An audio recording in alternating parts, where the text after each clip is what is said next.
Good evening, everyone. You're welcome to class. It's been a long break without class, but we're back online. I hope you've been good. This is PED 122. It's primary English curriculum and methods. Primary English curriculum and method. That is what we have this evening. And we've been talking about different things, on this course. I won't like to waste time on revision this in this class. Though in the last class we actually talk about the communicative method of teaching primary English. Let me remind us that. Let's just go back a bit. If you are able to recall, the last class we had on this course, we talked about the communicative teaching method. Mm.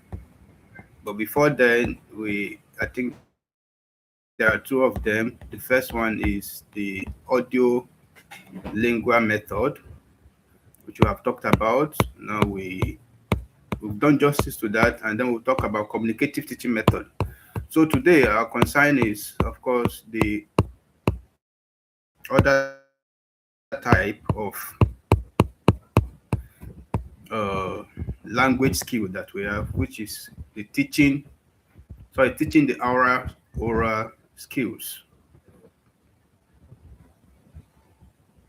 That's part one. And that part one will focus on listening, teaching the oral skills, part one, and our concern is listening. So how do we, engage with this class successfully? Mm, I just hope I'm not making any mistake this time around by, starting from the wrong place. I just hope. So please, as soon as you join, if you are online with me, you can drop a message in the chat box so I'll know who is here with me. Thank you. Um, as you can see, what we have today is a form of introduction. Language learning involves four major skills that we know already, and those skills are listening, speaking, reading, and writing. Listening and speaking are combined together in one type of skill that we call the oral skills.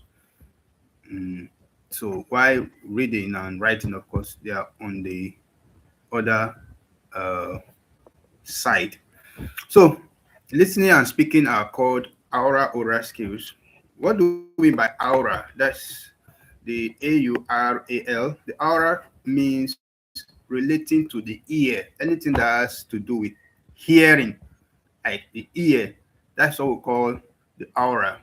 And anything that has to do with the mouth, that is speaking, speech, that is the aura. That is aura. That's how we say oral skill. Combination of what the meaning is just listening and speaking skills. That's what we're trying to say. When we say oral skills, we are trying to talk about listening and speaking skills.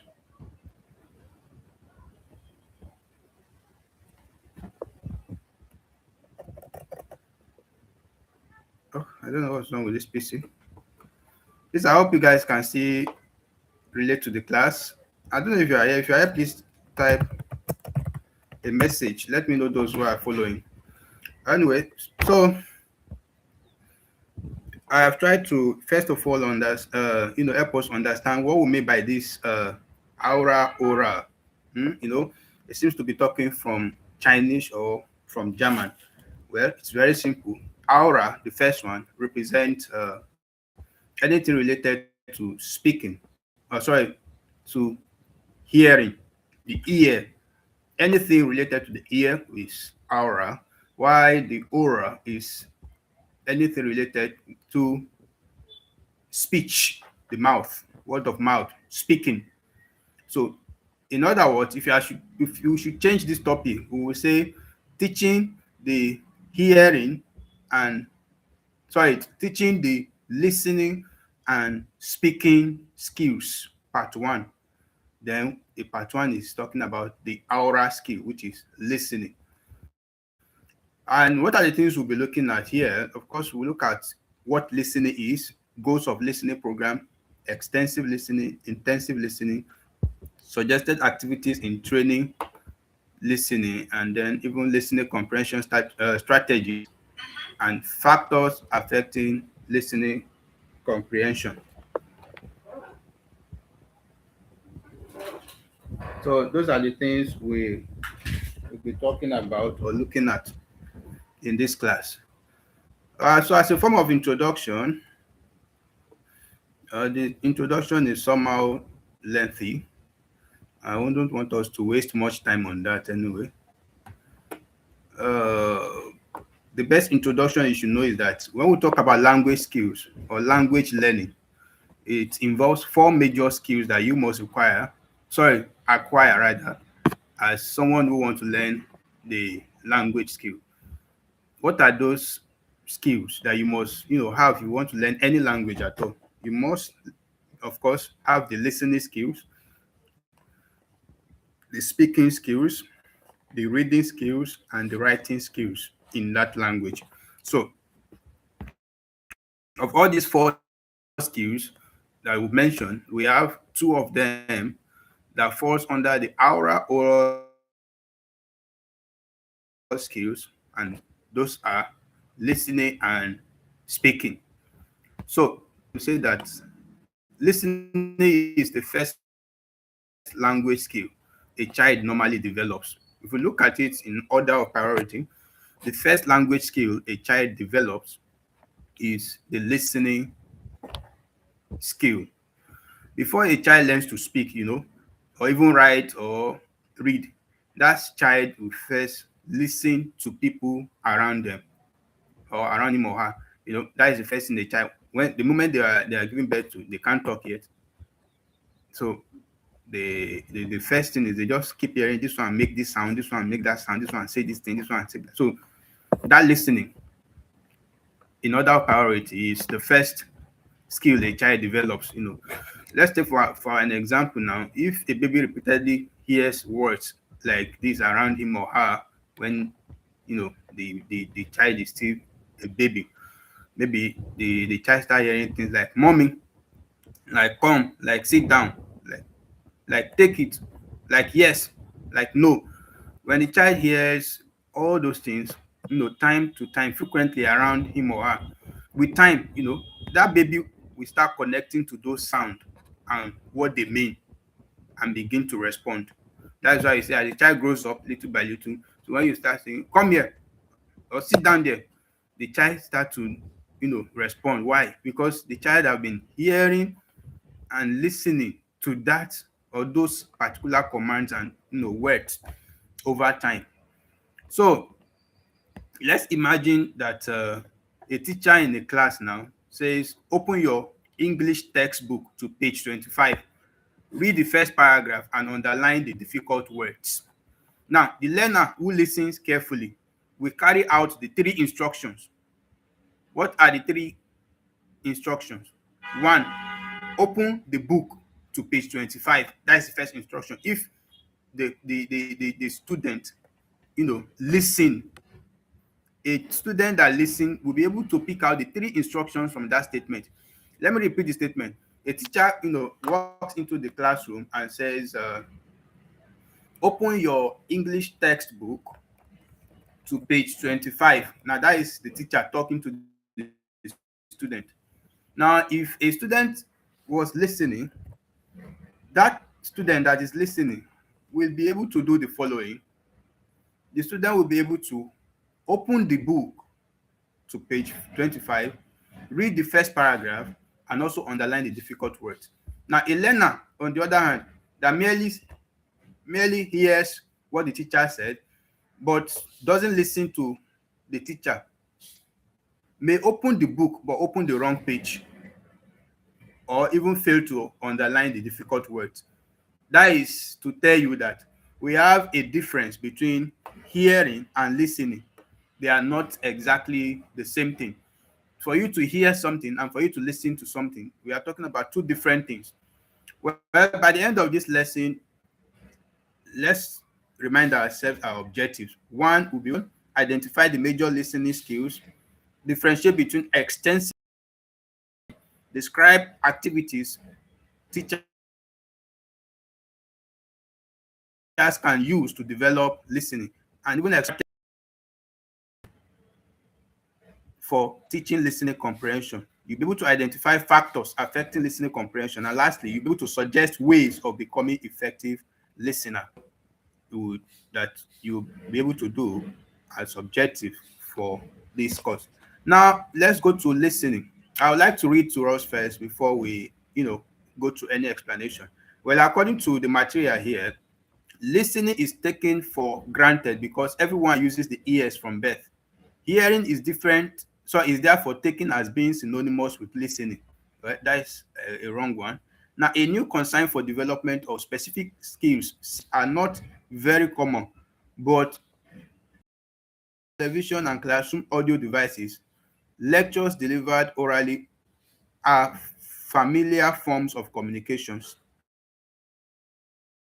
That in spite of this, pupils still need to have their listening abilities developed. The listening is more significant than hearing. It is your responsibility to develop a program to increase proficiency in listening. Now, that is as a teacher that you are in the course. Now, analyzed, simply analyzed falls under four, listening simply analyzed falls under four headings, namely understanding a speaker's accent or pronunciation, understanding his grammar, recognizing his vocabulary, and being able to grasp the meaning of what he says. So four things are ongoing when you are listening. Now, listening is the ability to understand without difficulty spoken English, which satisfies the requirement of national and international intelligibility, according to Oderinde in 1979. I think I'll take that part again. Listening is the ability to understand without difficulty spoken English, excuse me, which satisfies the requirement of national and international intelligibility. Now, that's a very interesting one. Now, on a final note on what is listening, I would like to say this. Achieving the stated four headings, which also constitute the aim of teaching listening, depends on your ability to do everything all at once. You're also expected to train your learners in natural listening practices that are not directed towards any particular aspect of listening or listening skill, but all of them at once. Okay, I think we've read through the definition of listening as provided by the material. Now let's try to explaining what they're trying to say to ourselves. I don't really know if I have anybody here already, but I sure not know the class is ongoing. Your material has done justice. The write-up is self-explanatory. But let's look at this. Listening is a conscious process of receiving, interpreting, and understanding spoken information. That is what we are trying to bring out from the definition in the material. You are conscious of it. It's not just something happening at unawares. You are conscious. If it's something at unawares, then you need to be conscious of what you are listening to, what you are receiving through your ears. So that consciousness is what puts your mind to what you are receiving, and then helps you to be able to interpret it and also understand it. So that is what we call listening. The conscious process of receiving, interpreting, and understanding spoken information. Now, when we talk about listening, according to the material, they try to say that it is not just, you know, the process of you receiving sounds through your ears. It's not just that. Based on what we've read now, listening is much more than that. A listener must be able to, one, hear the sound. That's the first thing. ears that can the sound. So it all starts from there. So a listener must be able to what? Hear the sound. That means you must have functioning ears. Then you must be able to sound. You're not only hearing it, it's very possible that sounds are just coming traveling across the air and you're just hearing randomly. But for you to move from hearing to listening, you have to pay attention to the sound. Not only that, you must be able to recognize the sounds or the words that are used in the sound. You must be able to recognize the words. So it starts from you hearing the sound, paying attention to it, not done individually. They are done listening. Everything is done at once. So not it doesn't end at you recognizing the words. You must also understand. So now only listening comprises of about 6 different activities ongoing simultaneously at the moment when you are listening. At that same moment, you are hearing a sound. At that you are trying to understand the meaning of the words the speaker is actually speaking. And then the next one is you must also be able to remember important information. So there is retention. You must be able to remember important information passed through that conversation with the speaker. So the last one is you should be able to respond appropriately. You should be able to respond appropriately. We'll take a very simple example on that. You know, if for instance now, as I came to your WhatsApp group earlier, I said, good evening, guys. It's time for PED122. Now, if that's an information I've passed, I use voice notes to say it, and then you listen to it. If you did listen very well, you probably won't know that the course I mentioned is PED122. So it's likely you come here and be wondering which course and still ask me, please, which course are we doing when I have mentioned it earlier? That's you just heard it, you did not listen to it. So you should be able to respond appropriately. The moment I drop the voice note, good evening, guys, it's time for PED112 class, please let's join.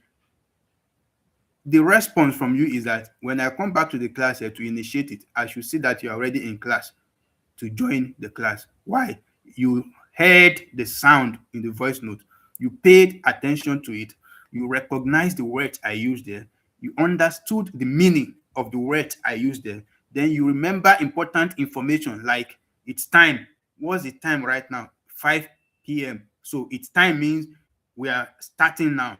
And then important information, the course we are actually doing is PED122. So even before you join the class, you've opened your own course material PED122 in order to follow. That is you remembering the important information. And then lastly, your response is that you came online to join the class. Now, according to Oderinde, listening is the ability to understand spoken English without difficulty when it meets national and international standards of intelligibility. What Oderide was trying to say there is that listening means paying attention to spoken words in order to attain and respond. Sorry, the simple explanation to listening means paying attention to spoken words in order to understand and respond to them. That is what we can bring out, from this place. But from this short definition, I want us to properly highlight the difference, between listening and hearing, because it was mentioned in this definition that, if you look at the first paragraph, sorry, because listening is something that happens from birth. Let me just read it again so you properly understand what I'm trying to explain now. This part that says, listening is taken for granted because everyone uses the ears from birth.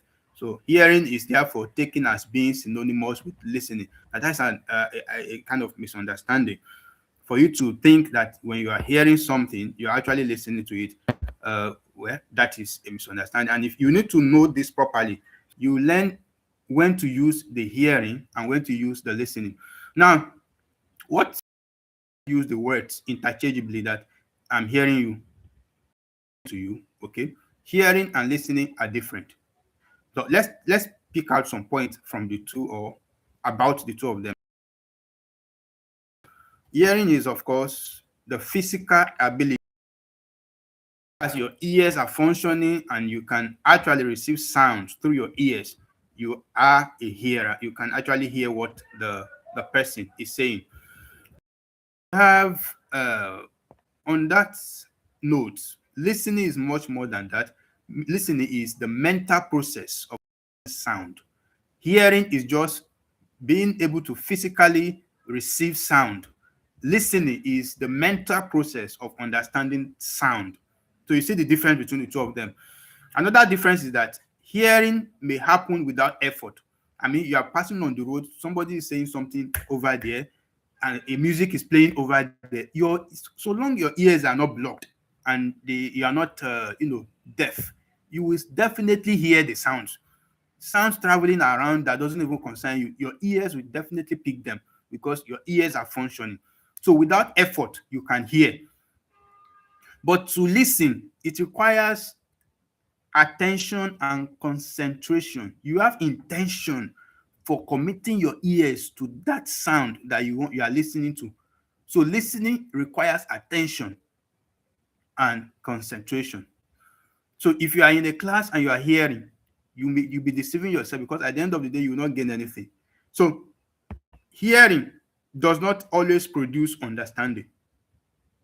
So you hear this, you hear that, you hear that, you hear that. So that doesn't mean you understood or you understand what have been passing to your ears. No. So when you are hearing something, it doesn't really require you to understand that thing. It could just be for fun or something that is just accidentally traveling through your ears. Then for listening, the main purpose of listening is that you want to understand. Just bear it in mind. The main purpose of listening to anything is for your understanding. So that is why after a class, the teacher will ask you, do you understand me? Or are there questions? Why? Because the main reason why you attended a class is that you want to listen to the class. And it is expected that when you listen to anything, the result is understanding is produced. So whatsoever you've listened to and you are being assessed on or asked questions on, you should be able to answer those questions without much stress, which means you understood the class.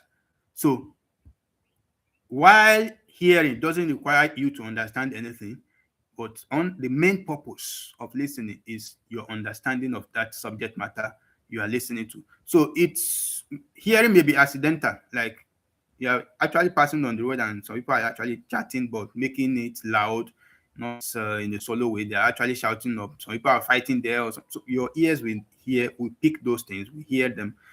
Why for listening, listening or a listener is expected to respond meaningfully to what he or she hears. So that's why sometimes when we are here in the class, you see I drop questions in the chat box. Why? To check if you guys have actually listened to me. Let's take an illustration to help us understand this better. Let's assume a mother at home says, Kunle, please switch off the cooker after 5 minutes. That's an instruction. Let's say, Kunle, please switch off the. Sorry, I think what is wrong with this one, guys?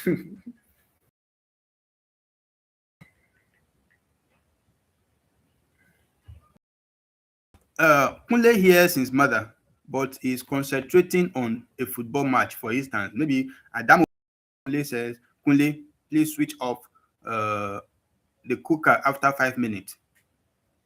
Kunle was actually watching a football match then, and after 10 minutes or 10 minutes later, the food burns and the smells, the aroma or smells, takes over the whole building.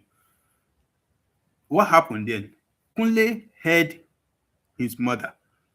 The sound came to his ears. He heard something coming from that direction about switch off, about some minutes. He wasn't ready to understand what his mother was saying because of the football he was watching. Now, Kunle ears received the sound, but his mind did not properly process the message. He heard, but he did not listen. That's the difference between the two of them. You can hear something, somebody's actually some sounds there, but since your mind is not committed to understanding it, you are not listening to it. Now, in the classroom, for example, If a teacher says, do not answer question 5, that's why they say listen carefully or pay attention to instruction, especially during examination or anything. So what if we have 10 questions and intentionally they want to test your listening ability, and the teacher says or read out the instruction to you guys before the commencement of the examination and says we have 10 questions in that question paper. You are required to answer all questions except question 5. Now, a random student will just hear it and may even start from that question 5. Why? Because he or she just hears, doesn't understand or process what he or she heard from the mouth of the teacher.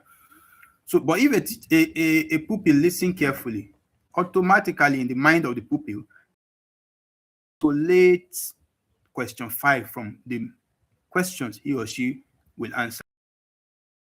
We're trying to say. Let's assume you are in the public and maybe at the bus terminal actually, and maybe we have a public announcement that just swung into the air. I say passengers traveling to Abuja should move to gate 4.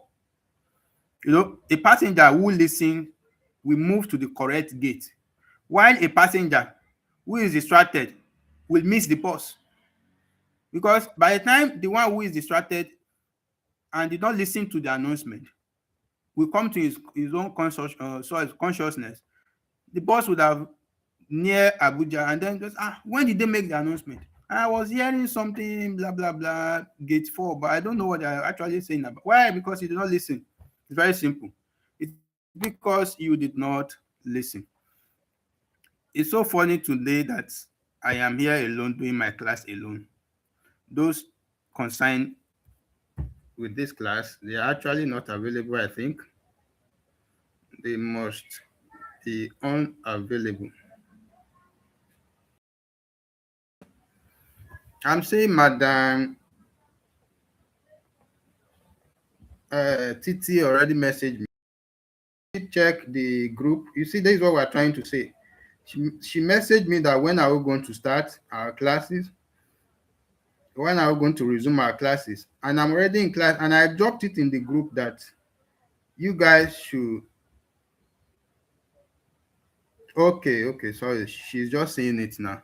And Madam Titi, you did not acknowledge your attendance here. You should have messaged in the chat box so I will know you are here already. I'm just checking my WhatsApp too now to confirm if you guys are. So that. So the passenger who refuses to listen to the announcement will automatically miss the bus. Will automatically miss the bus. Doesn't have a choice. That is the only explanation. So,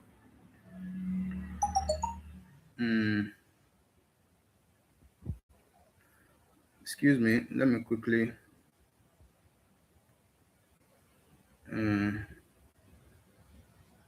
Do this.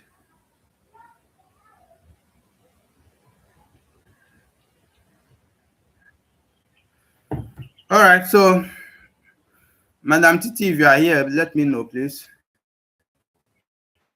Because I'm supposed to be dropping some questions to test you guys. I just felt I was the only one here before. Let's go to the 4 major components of listening as identified here in the course material.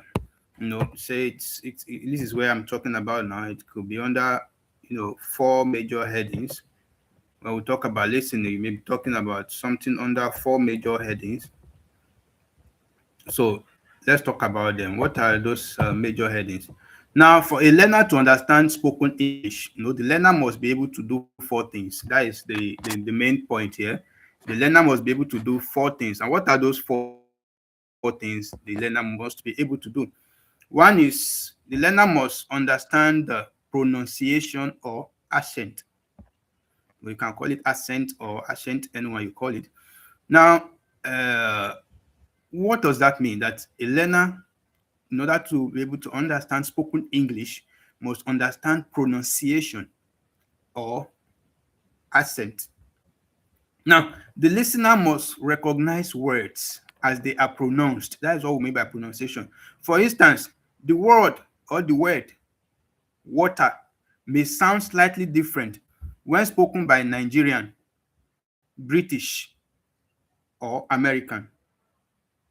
So if a Nigerian speaker should call water, the way he or she will call water will be different from how a British will call water, or an American will also call water. So it's different, but it's still the same word. So you must know accent and pronunciation. So a competent listener should still understand the word regardless of who is pronouncing it. That's what we mean to spoken English. And pronunciation and accent, regardless of who is speaking. I should not say because I was trained in Nigeria now, and then I attended a seminar where the speaker is a white man from America or from England, and then the speaker will not be speaking, and I will not be able to understand anything from what he or she says for 30 minutes. Why? Because I don't know the accent, or the pronunciations are giving me headache. Now that's wrong. So understand grammar. That is the second thing. So you understand, especially you must understand what we call grammar. Now the listener must be arranged to convey meaning. Now if I say, let me say two things. If I say that the dog, let's compare two things. I think I will need to type this in the chat box, since I likely have some people with me, but I don't know why people are unable to comment. I don't. You have all members, so you should be able to comment in the chat box, except if the people that are actually watching me are not members. Okay, so I've dropped two statements, short statements there in the chat box. What we want to do is we want to compare them in terms of grammar. The dog chased the boy, and then the boy chased the dog. The same words appear in both sentences if you look at them, but their grammatical arrangement changes the meaning. So the way we arrange the grammar will lead us to the meaning of the statement. The first one, the dog was the one chasing the boy, while in the second one, it's now the boy chasing the dog. But look at it, the same statement, but with different, arrangement, then gives different meaning. So you must understand grammar. Then when we talk about vocabulary, that is the third thing your material mentioned that you must know, you must understand as a good listener. Well, a good listener must recognize vocabulary. So the listener must know the meanings of the words used. Must know the meaning of the words used. Let me take an example. If I say the farmer irrigates primary 3 or primary 4 class, maybe you are teaching and the farmer irrigated the farmland. What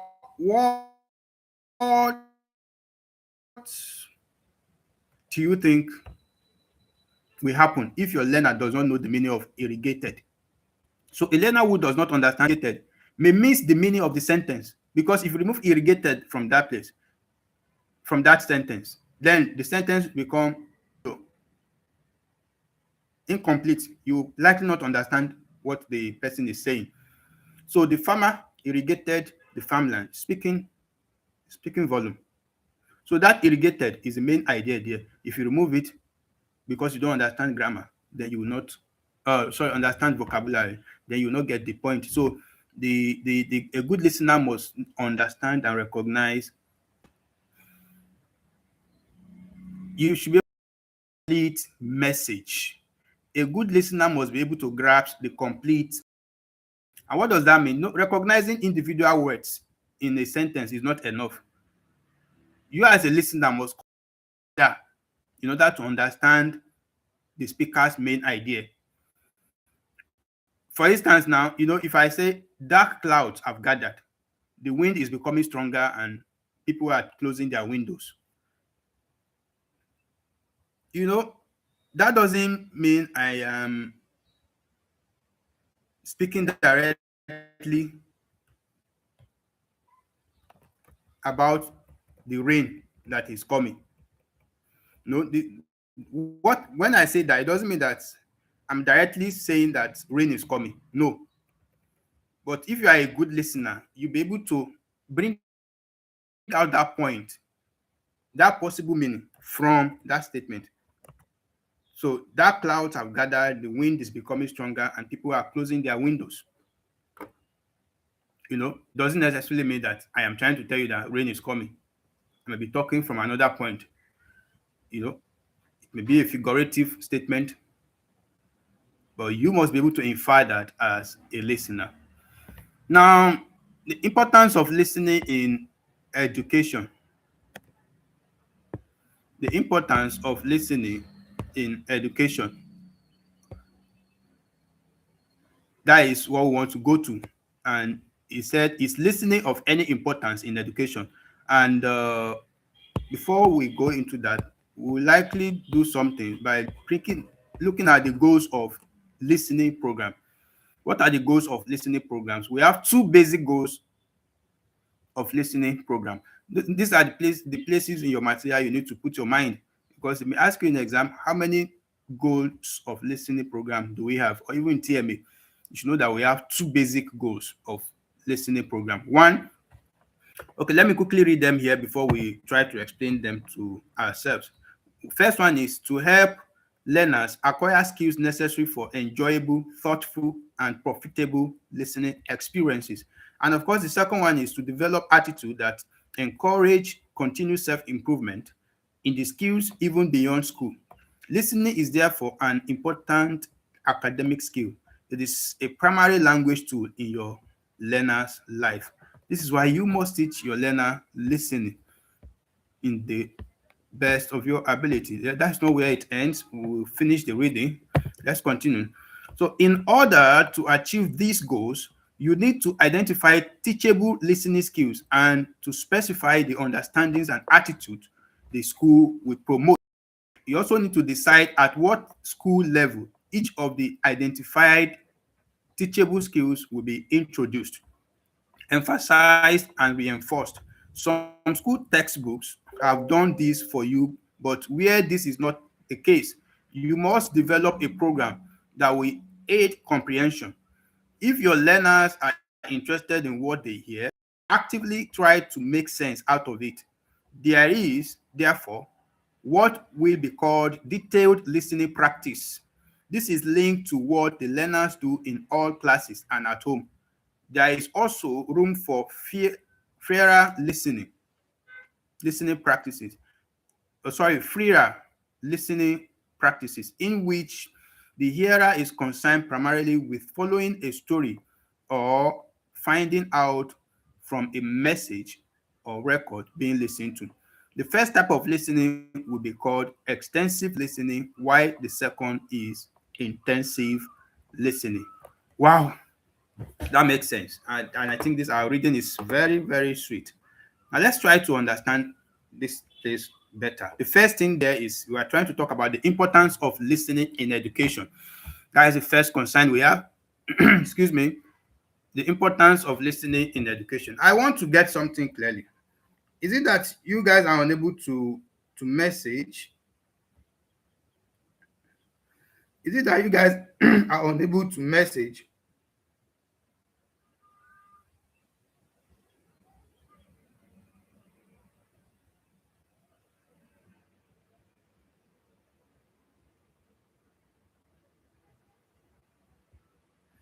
Yeah? Or what is really wrong? Madam Titi, I'm not seeing you here.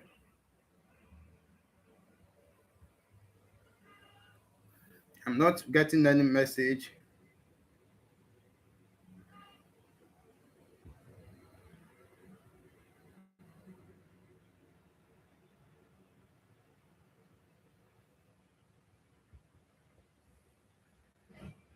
So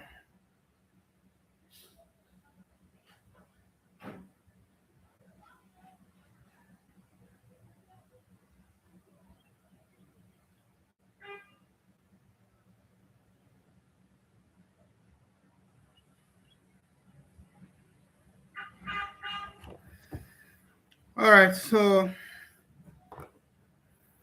it seems I'm the only one here, no problem. So, importance of listening in education. That is the first thing that part of the material is talking about. Listening is important because much classroom instruction that you'll be doing are mostly presented orally. Learners will need to listen. Your learners will need to listen to your explanation, your instructions, the stories you will tell them, questions you will give them, debates that you will give them, announcements that you will give them, group discussions you will, initiate.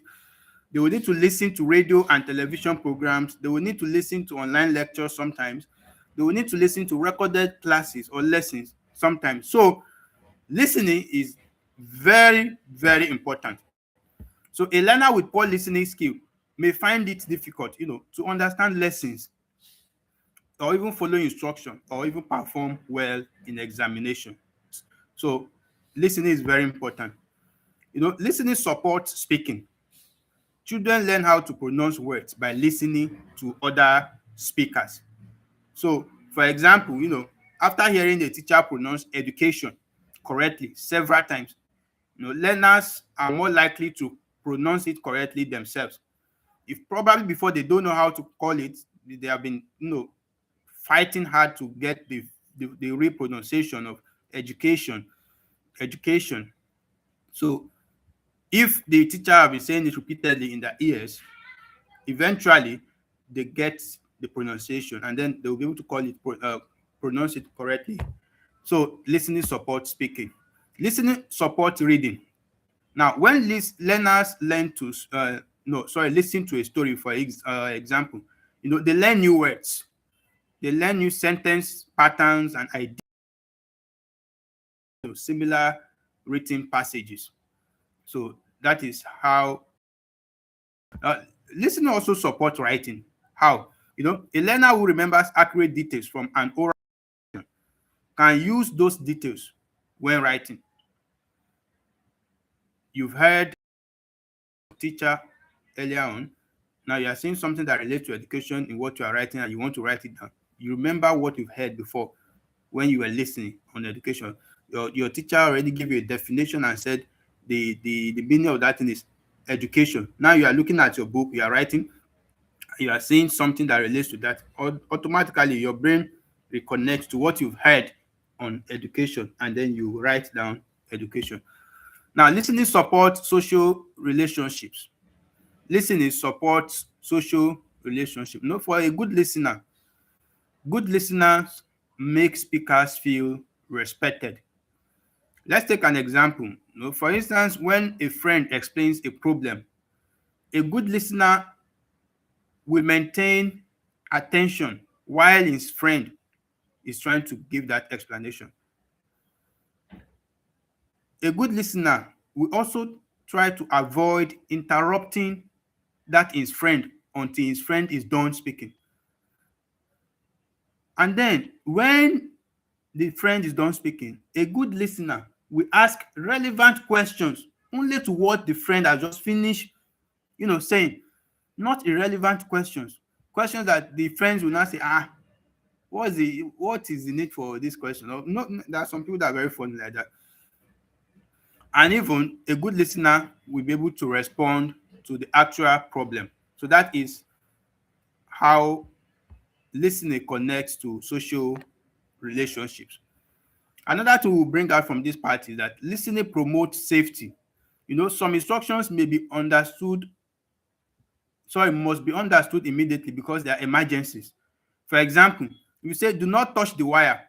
It's an instruction. If you don't listen very well and you touch it and there is actually electricity, the thing is, the wire is carrying live electricity, there may be danger. So listening promotes safety. It connected to safety in one way or the other, because if you don't listen to instructions that must be understood immediately, if you are hearing instructions that you should listen to, there will be issues. For instance, if an instruction should just come out, leave the building immediately. Everyone in the building, leave the building immediately. If you are not a good listener, whatsoever danger is coming, you are likely going to be a victim. So Another one is if you see or hear the instruction that says look left and right before crossing. Those are instructions that you must obey immediately. So you need to listen to them. So listening in that regard promotes safety. So you may be injured if you don't listen to those instructions. Now they talk about goals of a listening program. A listening program is a planned set of activities designed to improve learners' listening abilities. There are some activities that you just cook together to improve the listening ability of your learners. And there are two major goals of those kind of program. Why do you organize those kind of activities? What are the goals? Well, we identify just two. The first one is to develop useful listening skills. So learners should acquire skills that help them enjoy, understand, and benefit from listening experiences.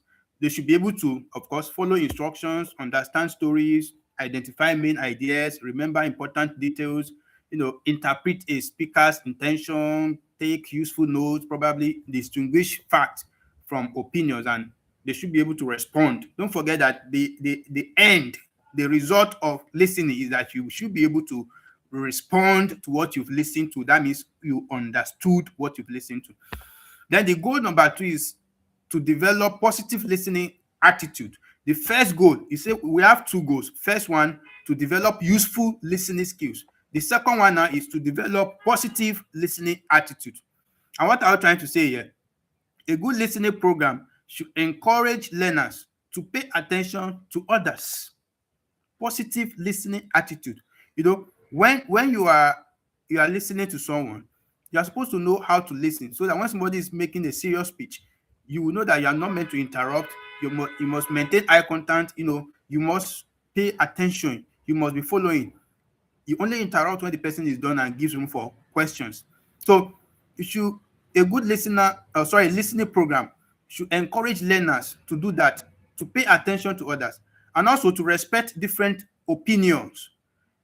The fact that I know that this is how this thing should be done, and somebody else is saying this is how it should be done, which is contrary to what I believe, doesn't mean I should start unnecessary argument. Respect different opinions so long we get at the same result. You should be able to listen patiently. That is another thing, that kind of activity, a listening program, which is any activity that you plan to another program we do or encourage in your learner is that it's going to encourage them patiently. It's also going to encourage them to ask meaningful questions, and then to avoid judging a speaker too quickly. You have not allowed the speaker to land. You already jumped in and said, no, that thing you say is not correct. I don't believe that. No, it's not done that way. You should also encourage them to listen, to learn, rather than simply to reply. Your main focus, what you should try to help them to know is that when you are listening to someone, your aim is not to listen to reply. You are listening to learn. So you must learn first before you reply anything. So that helps them to know why they are listening. It helps them to know why they are listening.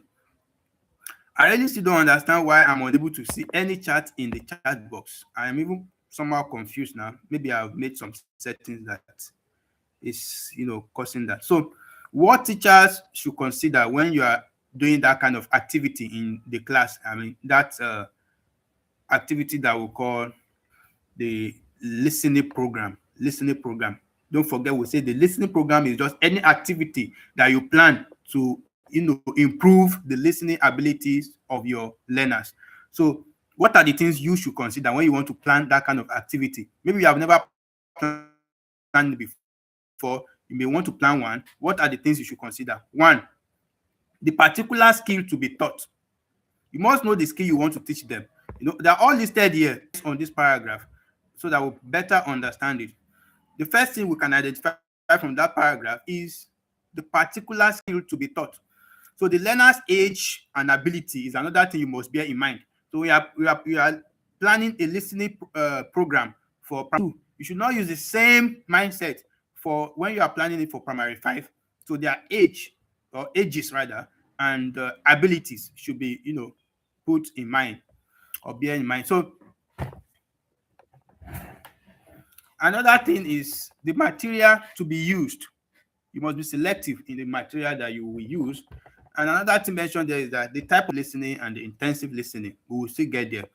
And then you must consider how that activity will be assessed. How do you whether they've truly understood or gained what you want them to gain from that activity? And then you must also plan ahead of time how you will reinforce that skill. Let's take an example. Primary two pupils may practice following simple instructions like pick up the red pencil and place it beside the book. Those are simple instructions. But for primary six pupils, they may listen to news and identify things like what we are trying to say is that if you want to teach them listening program, you understand, if you want to organize a listening program, an example of listening program you can organize for primary two pupils is teaching them to follow simple instruction, an activity that practicalize following simple instruction, like telling them to pick up the red pen and place it beside a book or on a table or under a note. You understand? Teaching them simple instruction. That is for primary two. But for primary six above, you may ask them to listen to a news report and identify maybe the event that happened, the people involved in it, the location where it happened, the cause of the the event, and then the results on the environment or the people involved. So now you see that we have two different things. Why? Based on their ages and abilities. So those are things you can do to help your learners develop their listening abilities. And the next thing we have, where we'll start with the extensive and then try to explain anything to each other. I don't know if I am seeing much more here.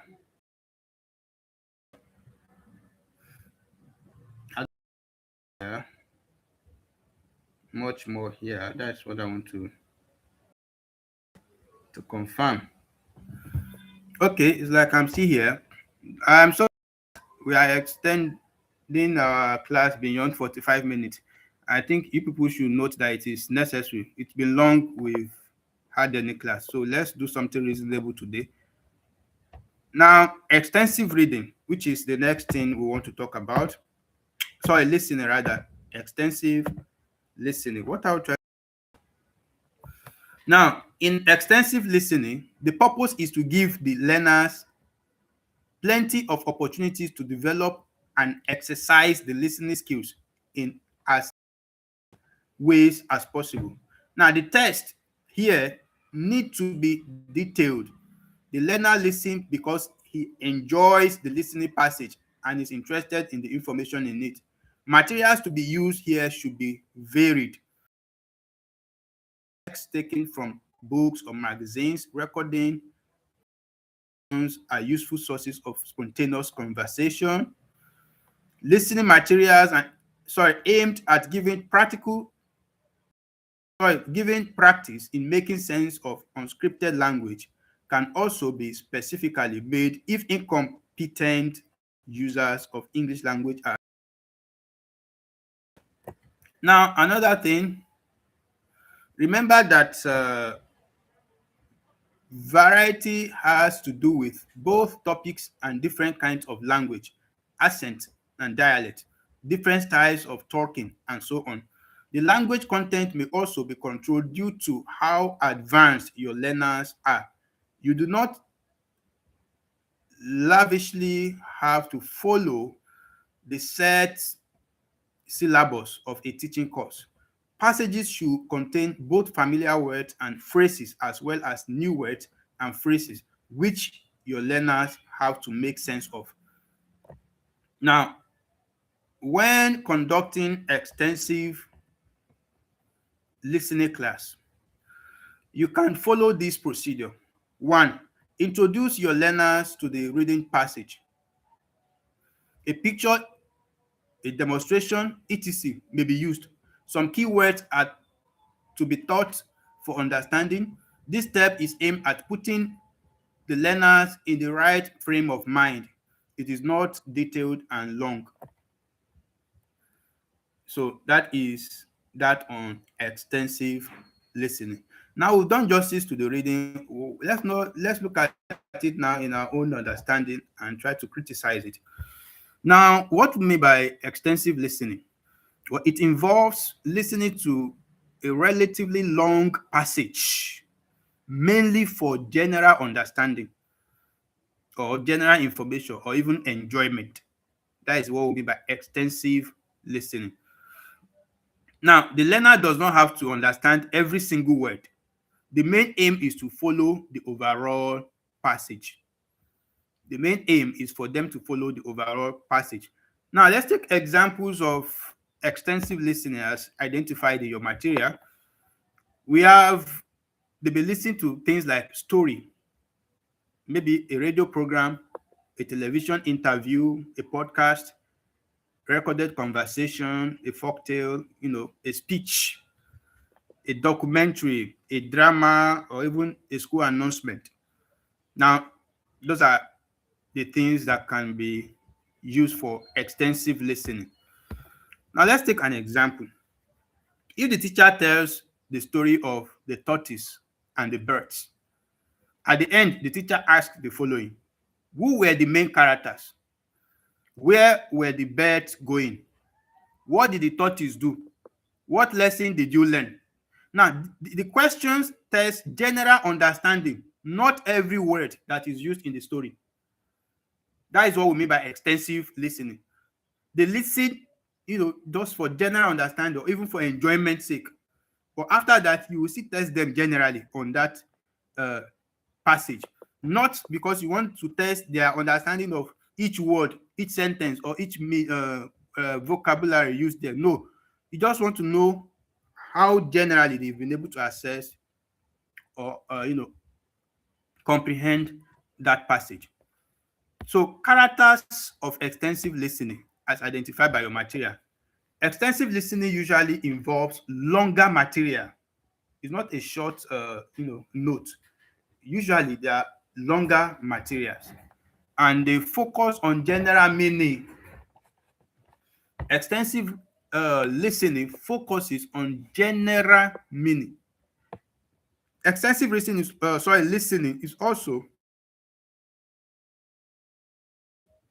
is often done for enjoyment or information. It exposes the learner to natural language. That is one thing you should know. In fact, it builds confidence and listening fluency. Then another character mentioned in the material is that it may involve different topics, accent, and speaking styles. So, but the main thing you should know about extensive listening is that it does not require a detailed understanding. Now, what are the materials extensive listening practices in your classes? You may use things like recorded stories. You it, and react to it. You may use folk tales. You may use radio discussions that are that is ongoing. A television program. You may use news broadcast. You may use speeches. That are something reasonable to teach children. You may use interviews. You may use audiobooks, educational podcasts. You may even use conversations, poems, like short plays, drama. So the main thing is that the material should contain mostly familiar language, like what the language they are familiar with a mixture or a few new words that learners can understand from the context, which means the material you will select must be a mixture of, but not the mixture should be around 80-20 or even 90-10. 90% of what they already know, what they are used to, what they are familiar with, and 10% what they are not familiar with. So they will use that 10%, to understand new things, concept from the passage. Now, how should you, go about extensive listening with your learners? If you want to do that now in your class tomorrow, what is the proper way of doing it? How are you expected to go about it? Step one, you should introduce the topic. It's very important. The teacher should prepare the learners for what they are about to hear. So, for example, you may say, today you will listen to a story about a boy who found a missing wallet. So their mind is already cultured around what is about to happen. Sorry, to happen. So they are already anticipating. Wow, what did the boy? Some of them that are curious, they will already start questioning their mind. Hey, he's find the missing wallet. Maybe there is plenty money inside. Oh, you've introduced the topic. That is in those are in mass com. They know what that means. It's like a bait. You use it to catch them early. So the teacher may when you are trying to do that, you may show them a picture of a wallet and ask, or probably ask them, what should you do if you find someone's lost property? That is the work of extensive listening. Now, step two, after you've introduced the topic in step one, the step two is that you explain only essential vocabulary used in the passage or in the story. So you as a teacher may explain keywords to them, like what a wallet means, what honesty means, what owner means, what reward means as used in the story. So you explain only essential vocabulary to them. You should not explain every word, because that will make the activity unnecessarily long. The third thing you should do after you've introduced the topic, explain only the essential vocabulary. Next is that you should give a listening purpose. Give them a listening purpose before playing or reading the passage at all. You should tell the learners what to listen for. Why do they want to listen? For example, you may say, as you listen, find out what the boy did with the wallet. Now, there is a purpose why they want to listen now. Not only do they have the topic now and have the meaning of some vocabulary used in the story, they also know why is this person trying to make us listen to this thing. As you listen, find out what the boy did with the wallet. Now it keeps them focused. That's what they were looking for. Is a kind of suspense.